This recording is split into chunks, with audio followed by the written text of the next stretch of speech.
മറ്റൊരു വാർത്ത, തൃശൂർ പൂരം പ്രതിസന്ധി ചർച്ച ചെയ്യാൻ സർക്കാർ വിളിച്ച യോഗം ആരംഭിച്ചു. മന്ത്രി കെ രാധാകൃഷ്ണൻ, കെ രാജൻ, പാറമേക്കാവ്, തിരുവമ്പാടി, കൊച്ചിൻ ദേവസ്വം ഭാരവാഹികൾ പങ്കെടുക്കുന്നുണ്ട്. വിവരങ്ങളുമായി അനീഷ് ആന്റണി ചേരുന്നു. അനീഷ്, തൃശൂർ പൂരം സംബന്ധിച്ച് എന്തൊക്കെ പ്രതിസന്ധികളാണ് ഈ ചർച്ചയിൽ ഉണ്ടാവുക?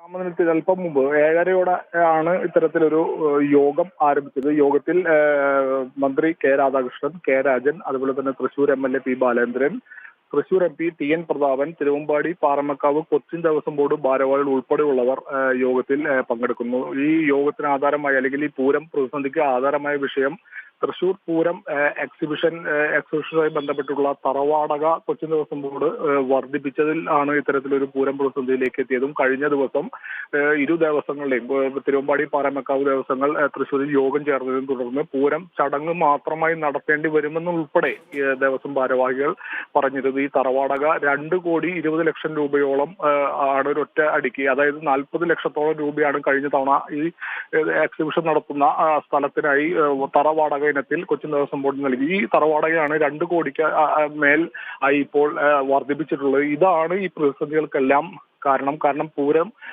പൂരം എക്സിബിഷൻ നടത്തി കിട്ടുന്ന ആ വരുമാനത്തിൽ നിന്നാണ് പൂരം നടത്തിപ്പിനായുള്ള തുക ഇരു ദേവസ്വങ്ങളും കണ്ടെത്തുന്നത്. ഇത്രയും അധികം തുക വർദ്ധിപ്പിച്ചാൽ, ഇത് നൽകിയാൽ പൂരം നടത്തിപ്പിന് തന്നെ ഇത് ഈ ഒരു പ്രതിസന്ധി ആക്കും എന്നൊരു നിഗമനത്തിലാണ് ഇവർ ഈ പൂരത്തിന് ഈ എക്സിബിഷൻ തറവാടക വർദ്ധിപ്പിച്ചതിനെതിരെ പ്രതിഷേധമായി ഇരു ദേവസ്വങ്ങളും രംഗത്തെത്തിയത്. മാത്രമല്ല, ഈ വിഷയം കഴിഞ്ഞ ദിവസം കോൺഗ്രസ് ഉൾപ്പെടെ രാപ്പകൽ സത്യാഗ്രഹം തൃശൂർ കോർപ്പറേഷന് മുന്നിൽ ഇതുമായി ബന്ധപ്പെട്ട് നടത്തിയിരുന്നു. അതുകൊണ്ട് ഈ വിഷയം രാഷ്ട്രീയ മുതലെടുപ്പിന് ശ്രമിക്കുന്നുണ്ടെന്ന ഒരു ചിന്ത കൂടിയാണ് ഈ സർക്കാരിനെ അടിയന്തരമായി ഈ വിഷയത്തിൽ യോഗം വിളിക്കാനായി പ്രേരിപ്പിച്ചതും. ഇപ്പോൾ അതുമായി ബന്ധപ്പെട്ട് യോഗം ആരംഭിക്കുന്നു. ഇരു കൂട്ടരും വിട്ടുവീഴ്ചയ്ക്ക് തയ്യാറാകുമെന്നുള്ളൊരു പ്രതീക്ഷ സർക്കാരിനുണ്ട്, ഈ മന്ത്രിമാർക്കുണ്ട്.